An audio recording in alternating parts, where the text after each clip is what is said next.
Okay, now let's talk about NGOs. NGO क्या होते हैं? What do you mean by NGO? NGO are non governmental organisations. Non governmental organisation या जिनको हम non profit organisation भी बोल सकते हैं, ये ऐसे ऑर्गेनाइजेशंस होते हैं जिनका पर्पस होता है सिविल सोसाइटी को डेवलप करना, सोसाइटी से किसी भी तरह की प्रॉब्लम को इरेज करना, चाहे वो वुमेन से रिलेटेड हो, चाइल्ड से रिलेटेड हो या XYZ किसी भी चीज़ से रिलेटेड हो, उसको इरेज करना। इन ऑर्गेनाइजेशंस का एम फाइनेंशियल प्रॉफिट मेकिंग नहीं होता है। इन एनजीओज़ का बेसिकली एम सोसाइटी को एक वेलफेयर सोसाइटी, एक सिविल सोसाइटी की तरफ ले जाना होता है। इनका जो काम करने का डायमेंशन है वो बहुत बड़ा होता है। कुछ एनजीओज़ जो होते हैं वो प्रेशर ग्रुप से मोटिवेटेड होते हैं। प्रेशर ग्रुप्स जैसे कि जो पर्टिकुलरली किसी फील्ड में काम करते हैं, जैसे कोई इन्वायरमेंट के लिए काम कर रहा है, कोई विमेन रिलेटेड चीज़ों पे काम कर रहा है, कोई चाइल्ड रिलेटेड चीज़ों पे काम कर रहा है। तो जिनका सबका एक ही मोटिव होता है उसको हम प्रेशर ग्रुप बोलते हैं। वही प्रेशर ग्रुप आगे जाके एनजीओज़ में कन्वर्ट हो जाते हैं। बहुत सारे एनजीओज़ हमारे देश में खुले हुए हैं, बहुत सारे देशों में खुले हुए हैं, जिनका एक मेन सोल एम जो होता है वो यही होता है कि हमें किसी भी तरीके से ह्यूमन राइट्स लोगों को उनके प्रोवाइड करने हैं। एनजीओज़ बहुत इंपॉर्टेंट रोल प्ले करते हैं लोगों को उनके ह्यूमन राइट्स देने में, उनको अवेयर करने में, उनको उनके हक दिलाने में, साथ ही साथ उनको ये एहसास जताने में कि उनके क्या क्या राइट्स हैं। अगर हम बात करें एनजीओ किस तरीके से ह्यूमन राइट को प्रोटेक्ट करता है, तो सबसे पहला उसका एग्जांपल है बाय डायरेक्टली असिस्टिंग देम। लोगों को सीधे सीधे डायरेक्टली असिस्ट करता है एनजीओ। अगर पर्टिकुलरली किसी एनजीओ की बात करें तो वो सोशल इकोनॉमिक राइट्स के लिए काम करते हैं, लोगों के ह्यूमैनिटेरियन असिस्टेंस देते हैं उन लोगों को, उनको ट्रेन करते हैं, उनको डेवलप करते हैं, उनके अधिकारों के से अवेयर कराते हैं और साथ ही साथ उनको लीगल हेल्प भी दिलवाई जाती है कई एनजीओज़ के थ्रू। कुछ एनजीओज़ ऐसे भी हैं जो उनको फाइनेंशियली भी हेल्प करते हैं। तो ये होता है डायरेक्ट असिस्टेंस।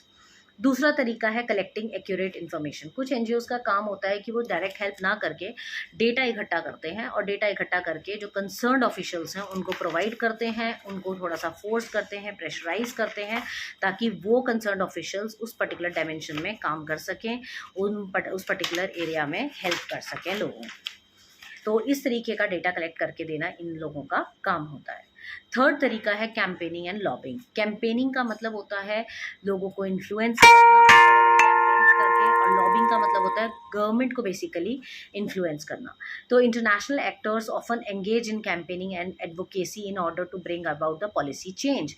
कुछ चीज़ों को चेंज करने के लिए बड़े बड़े कैंपेन्स लगाए जाते हैं, टारगेट कर कर लेटर राइटिंग की जाती है लोगों को समझाने के लिए।